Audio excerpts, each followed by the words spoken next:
সামনেই তো জামাই ষষ্ঠী, আর এই জামাই ষষ্ঠীর দিনে আপনারা সকাল থেকে কিন্তু মিষ্টির দোকানে দীর্ঘ লাইনে দাঁড়িয়ে প্রতীক্ষা করতে হয় মিষ্টি বা সন্দেশ কেনার জন্য। কিন্তু এই রকম সন্দেশ যদি আপনারা বাড়িতেই বানিয়ে নিতে পারেন, তাহলে কিন্তু এই মিষ্টির দোকানের লম্বা লাইনের ভিড় থেকে অন্তত একটু নিস্তার পাবেন। যাই হোক, আমি সাধনা, আর আপনারা রয়েছেন সাধনার সাথে, সাধনার হেসেলে। আজকে আমার রেসিপি পাকা আমের কালাকাঁদ। এটা এতটা সুন্দর টেস্ট হয়, আপনারা একবার না বানালে বুঝতে পারবেন না। আর এই কালাকাঁদটা কিন্তু মুখে দিলেই সঙ্গে সঙ্গে মিলিয়ে যায়। তাহলে চলুন আর দেরি না করে তাড়াতাড়ি শুরু করে দেওয়া যাক। পাকা আমের কালাকাঁদ বানানোর জন্য আমি এখানে নিয়ে নিয়েছি দুটো এইরকম পাকা আম। খুব মিষ্টি দেখে আমটা নিয়ে নেবেন। আমি এখানে হিমসাগর আম ব্যবহার করেছি। আমটা ভালো করে ধুয়ে পরিষ্কার করে নিয়েছিলাম। এবার এইভাবে ছুরি দিয়ে আমের দুটো সাইড কেটে নিচ্ছি। দুটো সাইড কেটে নেওয়ার পর ছুরি দিয়ে আমের মাঝখানের শাঁসের অংশটা এইভাবে চৌকো চৌকো করে পিস করে নিচ্ছি। একইভাবে আমি অপর আমটাও কেটে নিয়েছি। এবার আমি একটা চামচের সাহায্যে এইভাবে আমগুলোকে তুলে নিচ্ছি। আমের শাঁসটা কিন্তু এইভাবেই তুলে নিতে হবে।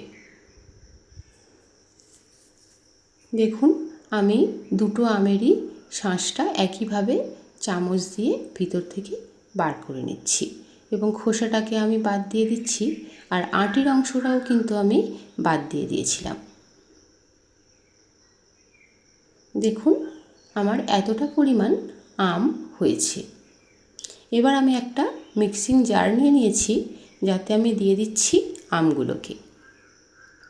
এবার আমি অ্যাড করে দিচ্ছি 50 গ্রাম মতো চিনি।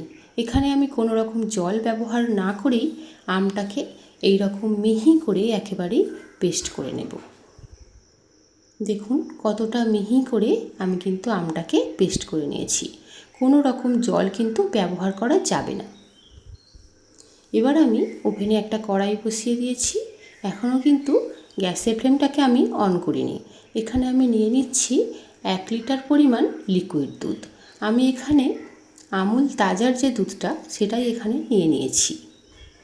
দেখুন, এবার আমি গ্যাসের ফ্লেমটা অন করে দিয়েছিলাম। 1 থেকে 2 মিনিট পর দুধটা কিন্তু ফুটতে শুরু করেছে। দেখুন, আরও 1 থেকে 2 মিনিট পর দুধটা আমার একেবারেই ফুটে উঠেছে। এবার আমি গ্যাসের ফ্লেমটাকে কমিয়ে দিয়েছি, দিয়ে ভালো করে নাড়াচাড়া করে দুধটা আমি জাল করে নিচ্ছি। একটুখানি জাল করে নেওয়ার পর আমি গ্যাসের ফ্লেমটাকে অফ করে দিয়েছি। এবার আমি এখানে দিয়ে দিচ্ছি 3 থেকে 4 চামচ মতো লেবুর রস। আমি এখানে লেবুর রস দিয়ে ছানাটা কাটিয়ে নিচ্ছি। আপনারা ভিনিগার বা ক্যালসিয়াম ল্যাকটেট পাউডার দিয়ে কিন্তু দুধটা কাটিয়ে নিতে পারেন। দেখুন, আমার কত সুন্দরভাবে ছানাটা কাটানো হয়ে গেছে। আর ছানাটা কতটা সুন্দরভাবে কেটেছে আপনারা নিশ্চয়ই বুঝতে পারছেন। এবার আমি একটা এরকম পাত্র নিয়ে নিয়েছি, তাতে আমি নিয়ে নিচ্ছি সাদা কাপড়। এরকম সাদা কাপড়ই আপনারা নেবেন। এবার আমি ছানাটা ঢেলে দিচ্ছি। ছানাটা ঢেলে দেওয়ার পর উপর থেকে আমি একটু প্লেন জল ভালো করে দিয়ে ছানাটা ধুয়ে নিচ্ছি, যাতে এর মধ্যে কোনো রকম টক ভাব না থাকে। টক ভাব থাকলে কিন্তু সেটাও কিন্তু সন্দেশের মধ্যে চলে যাবে, তাহলে কিন্তু সন্দেশটা অতটা খেতে ভালো লাগবে না। এবার আমি ছানার জলটা ফেলে দিয়েছিলাম, দিয়ে আমি পুরোটা কিন্তু ঝারিয়ে নিতে পারিনি, যার জন্য আমি এইভাবে কিছুক্ষণ রেখে দেব। দেখুন, কিছুক্ষণ রেখে দিয়েছিলাম 10 মিনিট মতো, অনেকটাই কিন্তু আবার জল বেরিয়েছে। আর ছানাটা আমার এখন ঠান্ডা হয়ে গেছে। আমি তাই ভালো করে হাত দিয়ে চেপে চেপে এইভাবে কিন্তু বাকি জলটাকেও বের করে নিচ্ছি। দেখুন, অনেকটাই জল আবারও বের হয়েছে। এবার আমি একটা প্লেট নিয়ে নিয়েছি, তাতে আমি ছানাটাকে নিয়ে নিচ্ছি। 1 লিটার দুধ থেকে কিন্তু 200 গ্রাম পরিমাণ ছানা হয়। দেখুন, ছানাটা আমার কতটা সুন্দরভাবে তৈরি হয়েছে। এবার এই ছানাটাকে আমি ভালো করে হাত দিয়ে কিন্তু মেখে নেব। খুব ভালোভাবে হাত দিয়ে এটাকে মেখে নিতে হবে, ঠিক যেভাবে সন্দেশের জন্য বা রসগোল্লার জন্য মাখায়। রসগোল্লার জন্য আরও একটু স্মুথ করতে হয়, কিন্তু কালাকাঁদ বানাতে গেলে অতটা না স্মুথ করলেও হবে। একটু দানা দানা যদি ভাব থাকে ছানার মধ্যে, তাহলে কিন্তু কালাকাঁদটা খেতে বেশি ভালো লাগে। দেখুন আমি এইরকম দানা দানা করে কিন্তু ছানাটাকে মেখে নিয়েছি। খুব একটা কিন্তু স্মুথ আমি করিনি।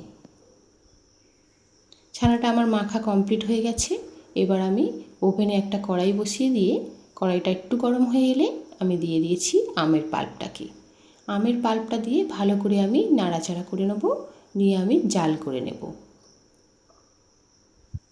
দেখুন এইভাবে গ্যাসের ফ্লেমটা লোতে দিয়ে ভালো করে কিন্তু আমের পাল্পটা জাল করে নিতে হবে। যত সময় ধরে আপনি জাল করবেন আমের পাল্পের কালারটা কিন্তু ততটাই চেঞ্জ হবে। দেখুন এখন অনেকটাই চেঞ্জ হয়ে গেছে। আরও একটুক্ষণ সময় ধরে কিন্তু আমের পাল্পটাকে জাল করে নেব। থিকনেসটা এরকম অবস্থায় এসছে, আমি আরও একটু জাল করে নেব। দেখুন আরও 1 থেকে 2 মিনিট একটু জাল করে নেওয়ার পর এইরকম একটা থিকনেস কিন্তু চলে এসছে। এখন আমি দিয়ে দিচ্ছি ছানাটাকে। মেখে রাখা ছানাটা দিয়ে দিয়েছি, আর দিয়ে দিচ্ছি আরও 50 গ্রাম মতো চিনি। আমি মোটামুটি একটু অল্প মিষ্টি বানাবো। যদি আপনারা একটু বেশি মিষ্টি বানাতে চান কালাকাঁদগুলো, তাহলে আরও একটু বেশি চিনি অ্যাড করে দেবেন। এবার আমি ছানাটার সঙ্গে আমের পাল্পটা খুব ভালোভাবে মিশিয়ে নিচ্ছি। দেখুন খুব ভালোভাবে নাড়াচাড়া করে করে আমের পাল্পটা কিন্তু ছানার সঙ্গে মিশিয়ে নিতে হবে।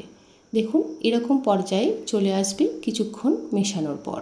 খুব বেশি সময় লাগবে না, 5 মিনিট মতো এইভাবে মেশালেই কিন্তু আপনার এই যে মিশ্রণটা এটা রেডি হয়ে যাবে। আমি আরও 1-2 মিনিট মিশিয়ে নেওয়ার পর এটা একেবারে রেডি করে নিয়েছি। একটু শুকনো শুকনো করে নামিয়ে নিতে হবে। এবার আমি একটা স্টিলের থালা নিয়ে নিয়েছি, তার মধ্যে দিয়ে দিচ্ছি অল্প একটু ঘি, যাতে করে সন্দেশটা তোলার সময় খুব সহজেই তুলে নিতে পারা যায়।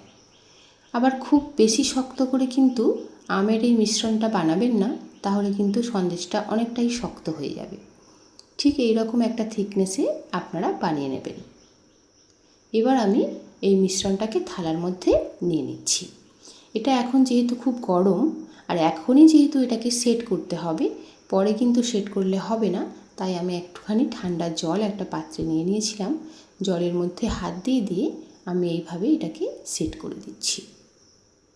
দেখুন খুব বেশি পাতলা করবেন না, মোটামুটি একটা থিকনেস রেখে আপনারা এটাকে সেট করে নেবেন। আপনারা যেরকম খুশি শেপ দিয়ে নিতে পারেন, গোল বা চৌকো যা খুশি। আমি এখানে প্রথমে গোল শেপটাই দিয়ে নিচ্ছি, কারণ এটাই কিন্তু খুব তাড়াতাড়িভাবে দিয়ে নেওয়া যায়। পরে আমি এই শেপটাকে একটু চেঞ্জ করে নেব।